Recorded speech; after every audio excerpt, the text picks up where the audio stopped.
उड़ीसा के बालासोर में पिछले हफ्ते हुए रेल हादसे के बाद से अब रेल तो पटरी पर लौट आई है, लेकिन यहां बानगा के एक स्कूल के बच्चे अब भी दहशत में हैं। दहशत इतना ज्यादा है कि बच्चे पढ़ाई के लिए नहीं जाना चाहते हैं।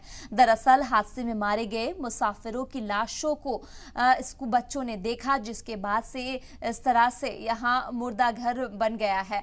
जिस स्कूल में मुर्दों को रखा गया था, वहां अब बच्चे स्कूल जाना शुरू कर दिए, लेकिन बच्चों में कहीं ना कहीं डर जरूर देखा जा रहा है। यही वजह से बच्चे के घर वालों दहशत की वजह से स्कूल बदलने की सोच रहे हैं, क्योंकि बच्चों ने देखा और कहा गया था कि इन स्कूल में मुर्दा को रखा गया था, तो कहीं ना कहीं बच्चों के जहन में एक डर जरूर बैठा हुआ है। ये हादसा बड़ा भयंकर था। तीन ट्रेन एक्सीडेंट हुआ है और 288 पीपल्स डेथ हुए हैं।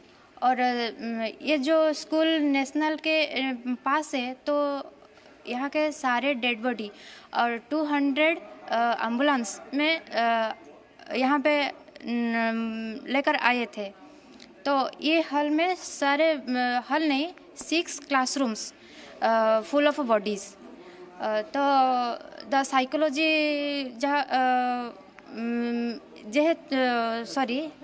नियर स्टूडेंट्स और गार्डियंस, तो साइकोलॉजी ये कह रहा है कि जो हिंदू रिचुअल्स है वो मानते हैं कि यहाँ कुछ होंगे। सारे डेड बॉडीज़ जो थे वो डरे हुए हैं और वो लोग भी खुद यहाँ के विजिट करके गए हैं। तो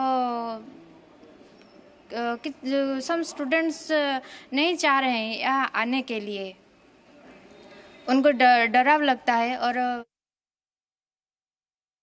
2 तारीख के रोज़ तो हमारे रेलवे स्टेशन में एक्सीडेंट हुआ था ट्रेन की। उसमें बहुत सा लोग हादसे पे मौत हुए थे। वो मौत के बाद बहुत सा एम्बुलेंस भी हॉस्पिटल ले गए थे और डेड बॉडी को भी बहाना स्कूल में रखा गया था।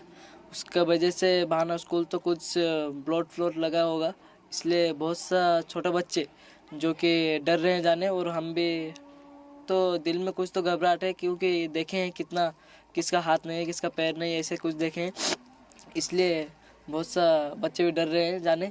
स्कूल बोल रहे हैं कि स्कूल अच्छा से सफाई हो जाए और कलर हो जाए तो स्कूल नए जैसा हो जाएगा। हमारे स्कूल में जो डेड बॉडी रखा गया था उसको देखकर तो मेरा दिल घबरा गया है। वो उसको देखकर मुझे बहुत डर लग रहा है।